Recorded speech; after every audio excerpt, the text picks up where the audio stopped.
Hey everyone, welcome back to Vlogs on Campus. My name is Crispin, and today we're going to go through some tips and tricks on how to successfully and effectively revise for your exams.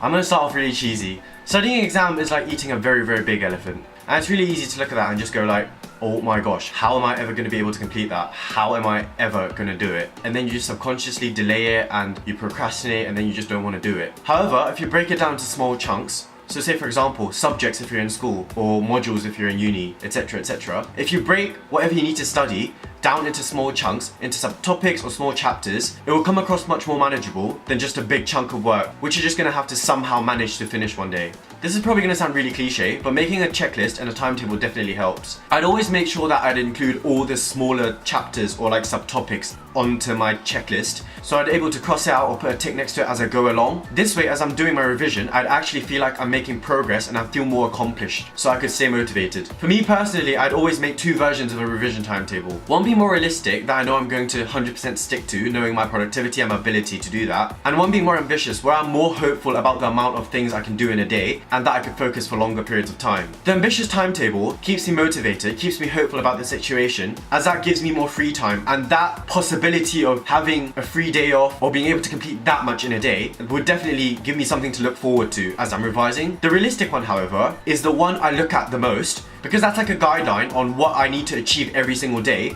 to make sure I'll be prepared before the exam. And if say suddenly one day I fall behind or if I start slacking, then I know that I'm behind on my schedule and I feel the need to catch up and go back to my original pace, since that's the order that I'm going to have to stick to before the exam comes. On your revision timetable, even though it's a revision timetable, say if you're having days off, if you plan on meeting up with your friends on a certain day, or there might be like an event you're going to attend, or a meal you're going to have with your extended family, something you're looking forward to, or a shopping trip, anything like that, make sure you put it on the timetable as well. This way you wouldn't hate your timetable, because if your timetable is only to do with work and that's your work timetable, a revision timetable, then you'd subconsciously repel it. Whenever you see that, you go like, oh, it's work, that's my work timetable, I have to like stick to that, it's like stuff I have to get done. Whereas if you include those leisure elements into it, that you could sort of live by that timetable and like incorporate that into your life. Also, one thing I find really helpful is that on certain days, if I do know I have some time off, I make sure I treat myself with a couple of episodes of, say, a TV series, or I spend this amount of time playing a certain game on my phone, or like on YouTube, etc. Having a reward system is really important. This gives you something to look forward to in small sections rather than a big picture. Everyone can look forward to summer after their exams, but then like I said, if you're thinking of that massive elephant that you have to finish, before you even can go to, I don't know, Spain or France or whatever, it's actually too far away for it to be real. Whereas if you keep rewarding yourself every time you complete something small, if you finish a whole afternoon of revision, that would definitely keep you going, as that's something you can look forward to.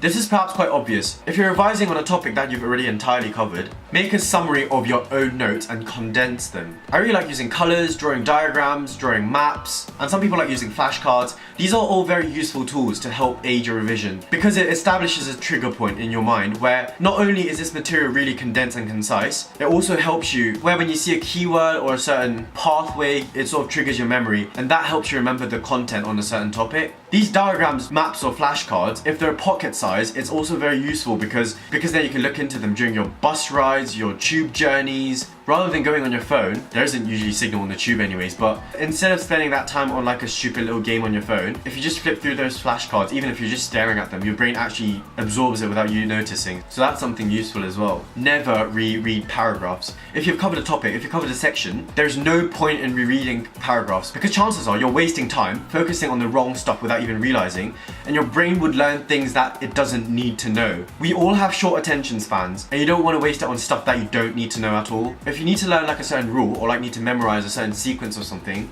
it's always useful to come up with like a cheesy mnemonic or like a really, you know, perhaps cringy rule that you personally remember, as long as you won't forget it.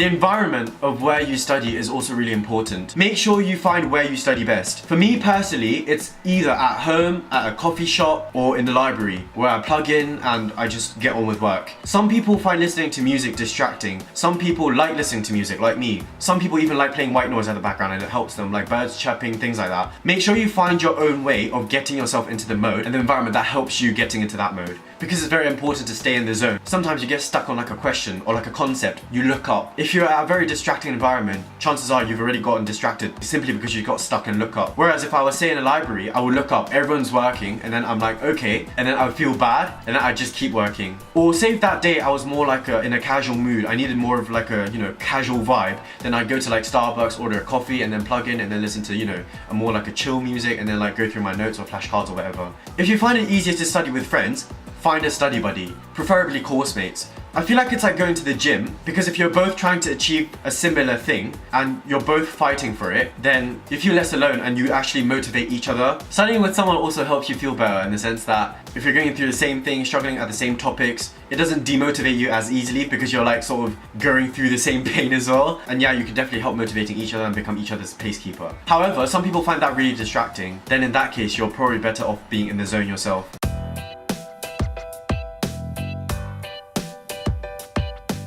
Usually in one group, there's always that one friend who never turns up to lectures, who never gets their things done until the last minute. They usually have no clue what's going on, and then towards the deadline, they ask you to send them like your condensed notes or like a certain thing that you've made or whatever, just to aid their revision. Even though it might seem like it's easier just to send them whatever you've got, since they've got absolutely no clue what's going on whatsoever, it's actually more effective, if possible, to explain to them the concept or like teach them to topic personally, because that way you're absorbing what you know and you're actually creating something with what you know. And I feel like personally, especially for me, if I make use of what I know rather than just, oh, I know facts, I know this, and then this, without even realizing, I actually learn so much quicker and better this way. So teaching others definitely help, if you've got a decent amount of time left, obviously.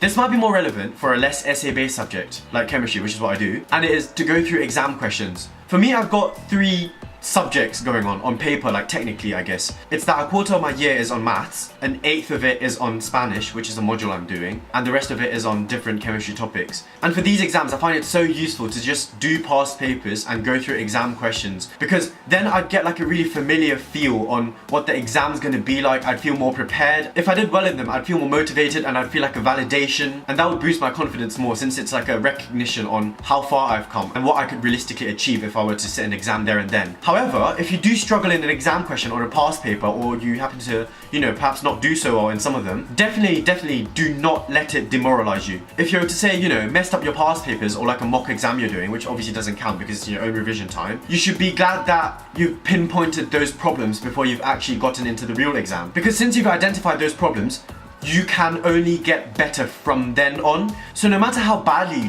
do, just make sure you know that you can only do better from whatever that was, and don't let that hinder you in the case of that happening. The whole point of doing this is just to get yourself to get used to the exam questions and be more like familiar with it. So definitely don't let this demotivate you, regardless of how you do.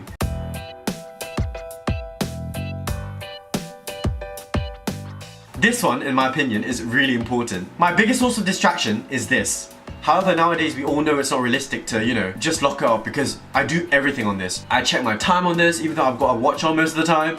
I check the weather on this. My deadlines and reminders are on this. My daily alarm is on this. We can't live without a phone. It's not realistic to just say, oh, like lock up in a drawer or something. But when I'm doing my revision, what I do is, not only do I put it on silent, I also put it on do not disturb mode. It's that little crescent moon looking icon thing where you can find if you swipe up or if you go into your settings. Your WhatsApp messages, your texts, your Facebook mentions, your Snapchat notifications, whatever, they don't pop up on your home screen and your phone doesn't buzz when they come up. They only come up in the notification center where you can only view them when you swipe down. So that way, even if I just flip my phone facing down, it doesn't buzz like every 2 seconds, so I don't end up, checking my phone and end up in the world of YouTube for like 4 hours. Also, in its settings, there are actually options to let you allow phone calls, some phone calls, or even the second phone call made by the same person within a certain time period or something like that. It's really good because it doesn't stop you from getting, if someone's trying to like contact you urgently, then it doesn't stop that from coming through, which is also very good.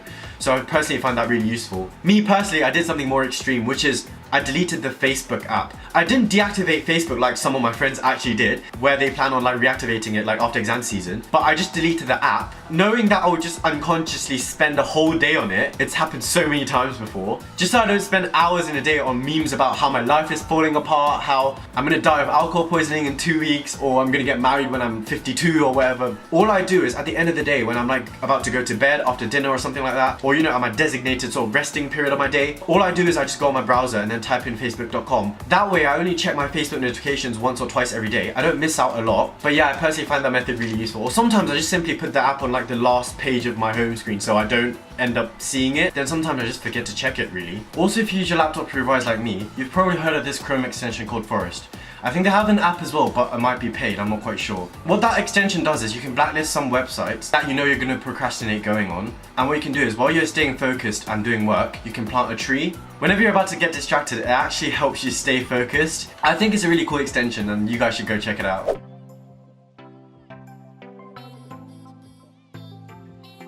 So those are the 6 tips and tricks on how to aid your revision. Good luck with your exams and you're watching Vlogs on Campus. I'm Crispin. I'll see you guys next time. Bye guys!